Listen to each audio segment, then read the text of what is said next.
فرمایا کہ کوئی آدمی مال حرام کماتا ہے اور حرام کمانے کے بعد اس حرام مال میں سے اللہ کی راہ میں خرچ کرتا ہے۔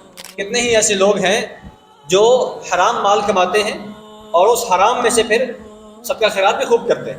انہوں نے دسترخوان لگائے ہوئے ہیں جناب، دن اور رات وہاں پہ مزدوروں کے لیے، عام غریب لوگوں کے لیے کھانا مل رہا ہے، ہسپتال بنائے ہوئے ہیں، اسی طرح یتیموں اور غریبوں کے لیے انہوں نے بڑے بڑے سینٹر قائم کیے ہوئے ہیں، مسجدیں بھی بنا لیتے ہیں، لیکن مال کہاں سے آ رہا ہے؟